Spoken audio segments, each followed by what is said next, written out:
Everyone, get back! Get into your house and go!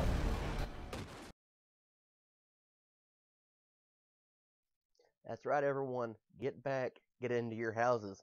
Hi, it is Monday, November 30th, 2015. This is Radio Tokyo.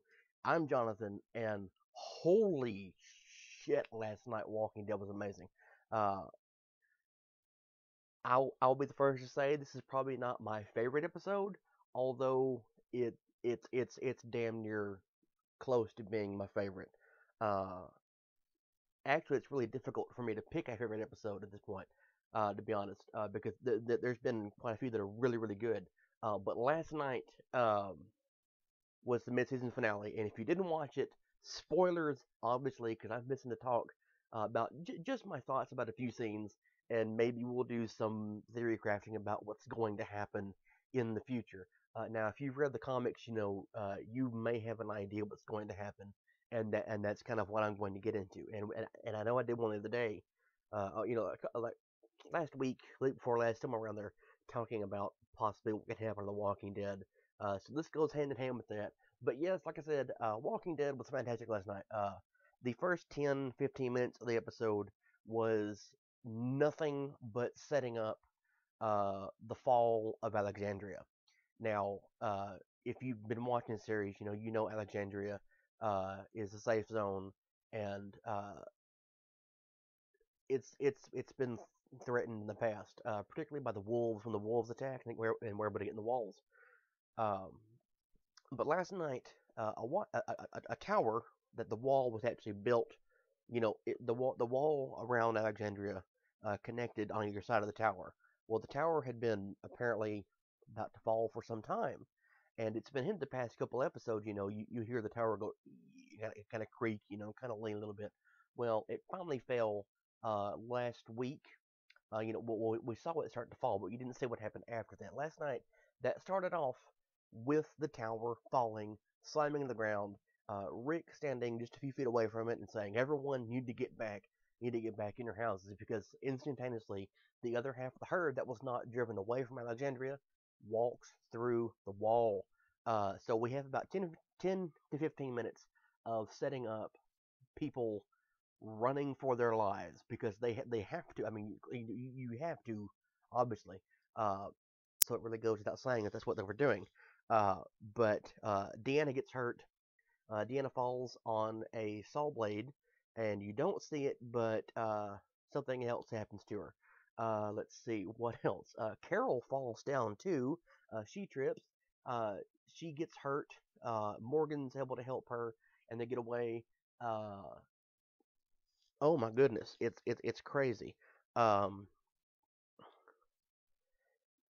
of course, in all the chaos and everything, it's finally revealed that when Carol and Morgan are in the building together, with the doctor, by the way, whose name I cannot remember at this point in time. I'm so sorry. But they're trapped in there, and the wolf is there, and Carol may possibly have a concussion. Morgan's not sure, so Morgan's taking care of her. Most of the main cast characters wind up in uh, one of the homes with everybody, and of course, Sam, the young man, who the rather traumatized kid at this point in time, who has seen his father executed by Rick. He has seen his mom beat a wolf to death in the kitchen, and everything else he's seen has been upstairs coloring with music on. And so everyone is all of a sudden in his house. They're interrupting his safe zone. Uh, the cold opening for the show today, or last night rather, was actually quite telling. Sam has had cookies upstairs, and he's upstairs coloring. And I don't remember what he was drawing, but the camera kind of pans away to show the display of cookies. And there's some ants that are coming in through a crack in the wall, and then they get the cookies and start eating everything. And that was kind of what set up what happened.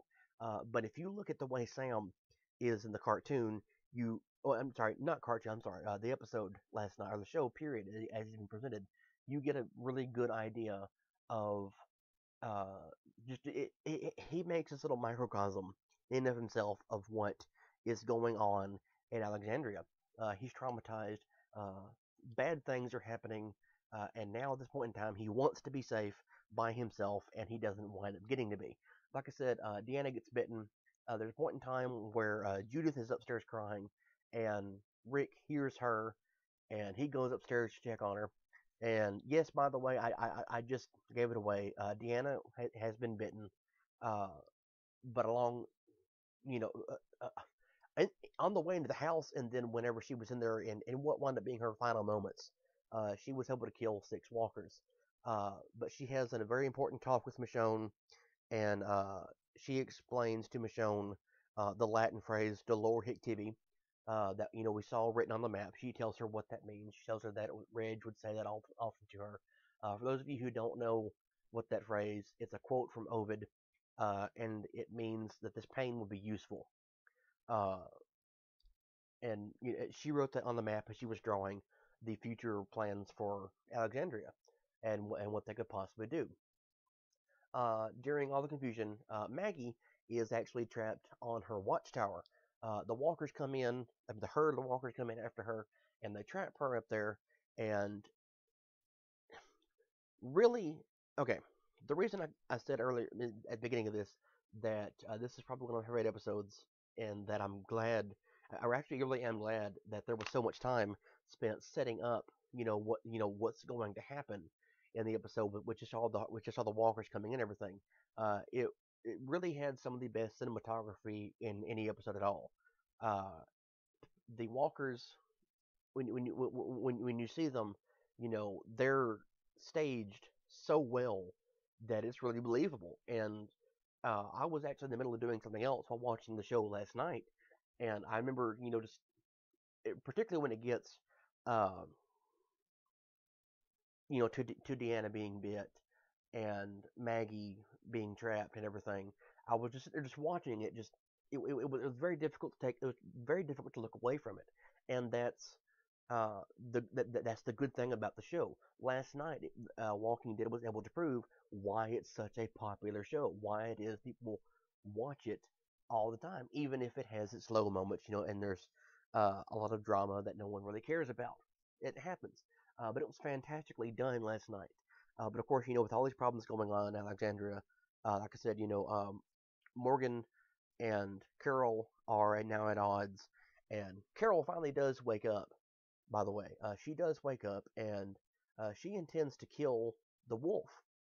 Now, what happens here is Morgan wants to defend the wolf because Morgan, feels that you should never take a life. Do no harm. Essentially, it is his mindset now.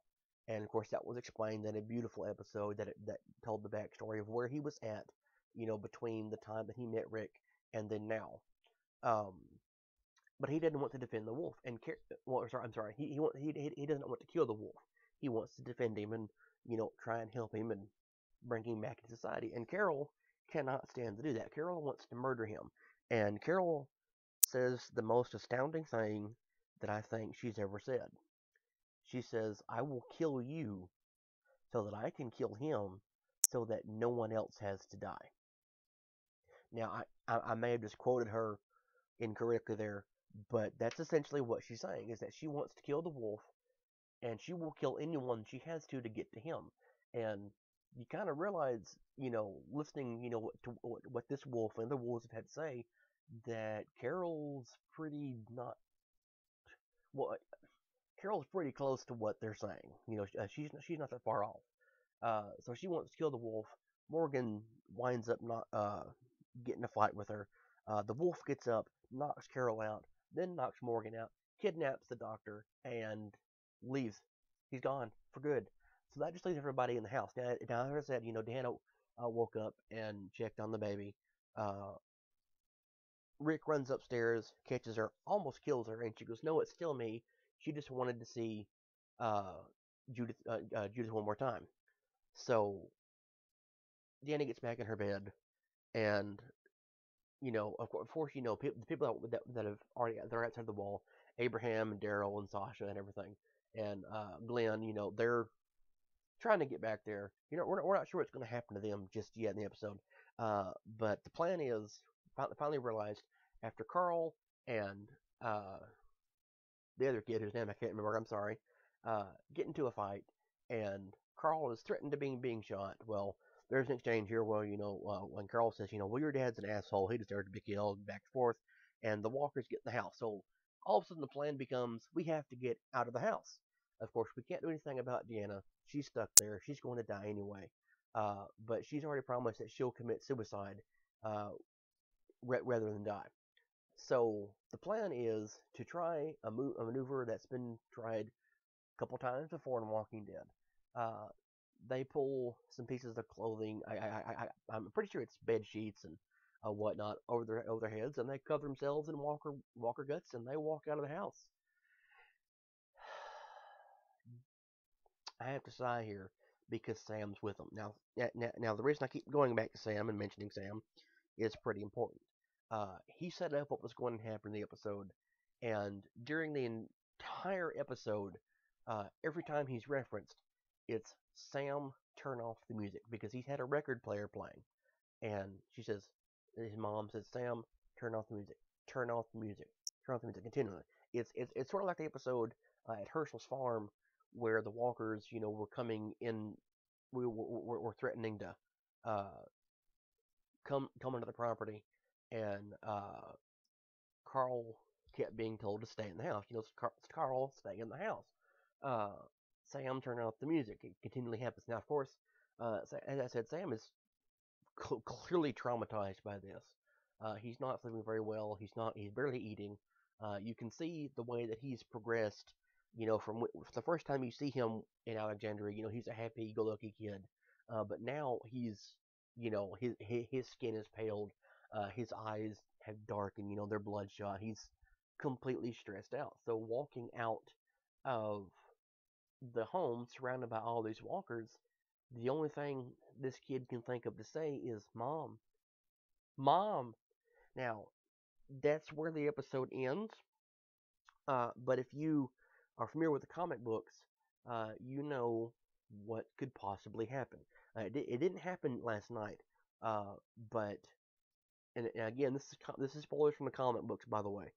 In the comics, there's some mass confusion going on because the walkers suddenly become aware that these people are escaping, and some shots are fired, and Carl gets shot in the face, and it takes away half of his face. Uh, so maybe we'll see in the opening Carl getting shot in the face, because it was alluded to so much last night during the scuffle. Uh, but that means if that's what's going to happen, that means other people are going to die. There's going to be a lot of death, including Morgan.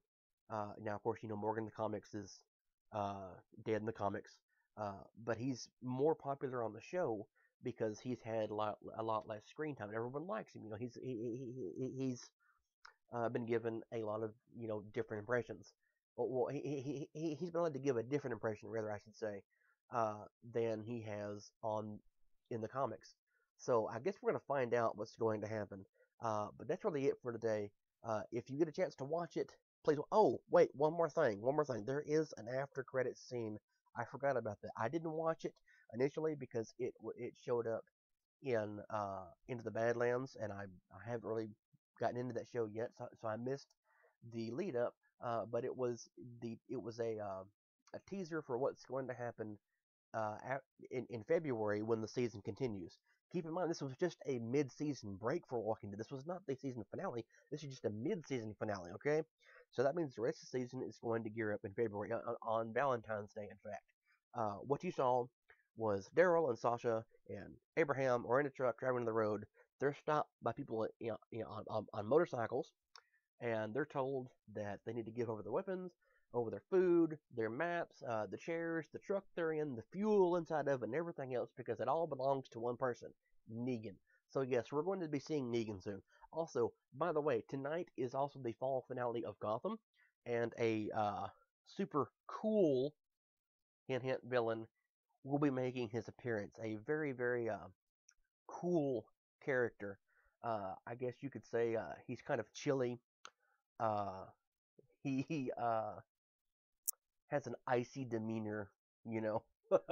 Yes, Mr. Freeze will be making his debut not just as Victor Freeze, but apparently he will be using a suit and he will have a weapon tonight. So watch Gotham tonight. If you get a chance to watch Walking Dead soon, watch it soon. And that's, like I said, that's going to be it for today. We'll talk to all of you Wednesday. Please remember to like this video, comment on it, share it, subscribe it everywhere. Like us on Facebook.